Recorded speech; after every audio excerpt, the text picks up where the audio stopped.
क्या आपने कभी ऐसी बिल्डिंग को देखा है जो कि मूव कर सकती है, या फिर ऐसी बिल्डिंग जो पूरी तरह से किसी कॉइन जैसी दिखती है और जो नंबर 8 को भी दर्शाती है? और वो कैसे, वो आप आगे जानने वाले हो। या फिर क्या आपने ऐसी बिल्डिंग को देखा है जिसका जमीन कहाँ है और छत कहाँ, ये पता ही नहीं चलता? तो गाइज रेडी हो जाओ, क्योंकि आज आप कुछ ऐसे अनबिलीवेबल बिल्डिंग्स के बारे में जानने वाले हो जिन्हें देखकर आपके गूज़बम्प्स आ जाएंगे। और हाँ, वीडियो को एंड तक देखना, क्योंकि इसमें इंडिया की एक ऐसी बिल्डिंग भी है जिस पर आपको यकीन नहीं होगा। नंबर 1, आपने आज तक बहुत से बिल्डिंग्स को देखा होगा, मगर अब आप जिस बिल्डिंग को देखने वाले हो ना, वो लिटरली आपको अमेज्ड कर देगा। आप जरा इस बिल्डिंग को देखिए, जो कि एक कॉइन जैसा दिखता है। इस 33 मंजिले बिल्डिंग को चाइनीज जेड डिस्क से इंस्पायर्ड होकर बनाया गया है। ये इतना यूनिक है कि गोंजों सिटी में लोग इसे लैंडमार्क की तरह यूज करते हैं। इस बिल्डिंग को बनाने वाले आर्किटेक्ट जोसेफ को इस बिल्डिंग की इंस्पिरेशन तब मिली थी जब वो एक चाइनीज म्यूजियम में जेड डिस्क को देखे थे। और भाई लोग, इस बिल्डिंग का सबसे मस्त नजारा तो तब सामने आता है जब पर्ल रिवर में इसके रिफ्लेक्शन से 8 डिजिट नंबर का फॉर्मेशन होता है, जिसे चाइनीज लकी नंबर के रूप में भी जाना जाता है। नंबर 2, चलिए इतने अमेजिंग बिल्डिंग के बाद मैं आपको एक ऐसा अनबिलीवेबल बिल्डिंग को दिखाता हूँ जो कि मूव कर सकता है। यस गाइस, संघाई में प्रेजेंट द फॉन्सन फाउंडेशन एक काइनेटिक बिल्डिंग है जिसमें इन पाइप जैसे रॉड्स को पर्दे की तरह यूज किया जाता है। और अभी आप जिस फुटेज को देख रहे हो वो तो फास्ट फॉरवर्ड फुटेज है। रियल टाइम में ये रॉड्स स्लोली मूव करते हैं। इन 3 लेयर्स ऑफ कर्टेन को बिल्डिंग के चारों फ्लोर्स में घुमाया जाता है। इस अमेजिंग बिल्डिंग में बहुत से स्पेशल इवेंट के लिए बहुत बड़ा स्पेस भी है, जिसे संघाई में टाइम टू टाइम यूज भी किया जाता है। नंबर 3, आप जस्ट इमेजिन करो कि अगर किसी टाइम में बड़े बड़े दानव हमारी धरती पर आ गए और हर घर को एक दूसरे के ऊपर उठाकर फेंकने लगे, तो भला कैसा नजारा होगा? क्या वो नजारा ऐसा तो नहीं होगा? नहीं, यहाँ किसी दानव का दंगल नहीं हुआ है, बल्कि इसे ऐसे इंटेंशनली ही बनाया गया है। इस हाउस अटैक बिल्डिंग को 2006 में इरविन वर्न ने मॉडर्न नस्ट म्यूजियम के साथ कोलैबोरेट करके बनाया था, और वो भी as a architectural public stunt. मतलब भाई, खुरापंती देख रहे हो? कौन है ये लोग?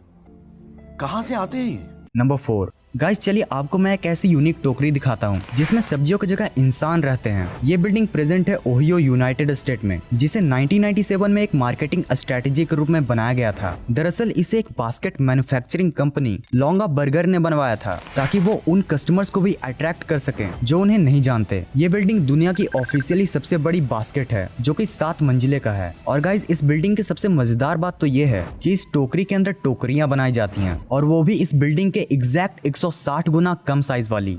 नंबर 5, आप जरा इस यूनिक बिल्डिंग को देखिए, जो किसी जायंट बुक सेल्फ से कम नहीं दिखता। दरअसल ये एक लाइब्रेरी है जो कि कांसास सिटी में प्रेजेंट है, और इसके पार्किंग वॉल को कुछ इस तरह से डिजाइन किया गया है कि ये कुछ 22 फीट बुक्स जैसी दिखती है। अब जिन लोगों को किताबें देखकर ही नींद आ जाती है, उनके लिए ये तो किसी रेड जोन से कम नहीं, पर फिर भी $50 मिलियन के इस बिल्डिंग को कोई गलती से भी इग्नोर करने की गलती नहीं करता। नंबर 6, जैसे आज हम इमेजिन करते हैं कि फ्यूचर में किस तरह की बिल्डिंग बनेगी, ठीक वैसे ही 1960s एंड 70s में भी बहुत से लोग प्रिडिक्ट करते थे कि फ्यूचर में कुछ ऐसी बिल्डिंग्स बनेगी। और उन्हीं लोगों में से एक थे उर्सुला और राल्फ, जिनका मानना था कि फ्यूचर में लैंड स्पेस कम होने की वजह से कुछ इस तरह की ट्री शेप्ड वाली बिल्डिंग्स देखने को मिलेगी। ये बिल्डिंग ओरिजिनली 1976 में बनाई गई थी, जो कि 3 मंजिला और 47 मीटर ऊंचा है, और जिसके सबसे ऊंचे मंजिले में डिस्को कैफे भी प्रेजेंट है।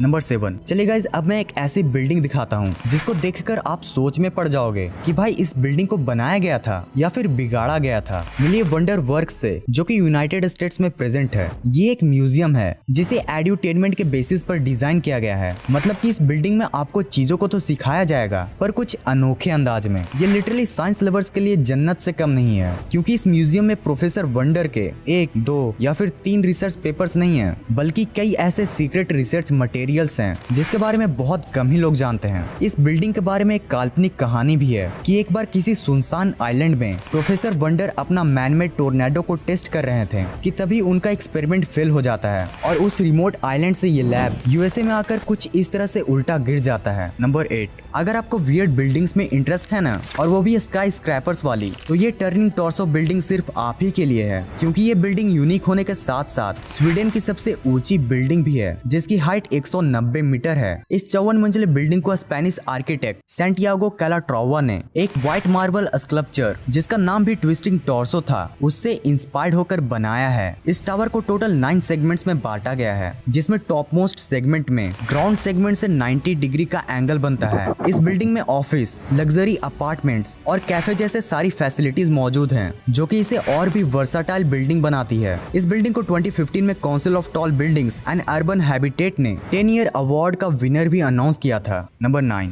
अब चलिए आपको मैं एक ऐसी यूनिक बिल्डिंग से मिलवाता हूँ जो कहीं और की नहीं बल्कि हमारे इंडिया की ही है। आप जरा इस बिल्डिंग को देखो। ये है NFDB यानी कि नेशनल फिशरीज डेवलपमेंट बोर्ड का ऑफिस, जो कि हैदराबाद में प्रेजेंट है। इस 3 मंजिले इमारत को ऐसा इसलिए बनाया गया है ताकि इंडिया में खास करके हैदराबाद में फिश प्रोडक्शन एंड प्रोडक्टिविटी को इन्हांस किया जा सके। और गाइज इंटरेस्टिंग बात तो ये है कि ऑफिशियली फिश बिल्डिंग न होने के बावजूद भी अगर आप गूगल मैप्स पर फिश बिल्डिंग को सर्च करोगे तो आपको यही बिल्डिंग मिलेगी, बावजूद इसके कि ये बिल्डिंग खुद बार्सिलोना के फिश स्टैचू से इंस्पायर्ड है, जिसे 1992 के ओलंपिक्स को प्रमोट करने के लिए बनाया गया था। नंबर 10। आपने इंडिया के ताजमहल को तो जरूर देखा होगा, मगर क्या आपने कभी बांग्लादेश के ताजमहल को देखा है? अगर नहीं तो आप ये देखो, ये ताजमहल बांग्लादेश है, जिसे एक wealthy film producer Ahsan Ullah Moni ने बनवाया है। ये बांग्लादेशी ताजमहल बांग्लादेश के कैपिटल ढाका से 32 किलोमीटर दूर है, जिसे मॉडर्न मशीन्स के हेल्प से सिर्फ 5 सालों में ही बनाया गया है।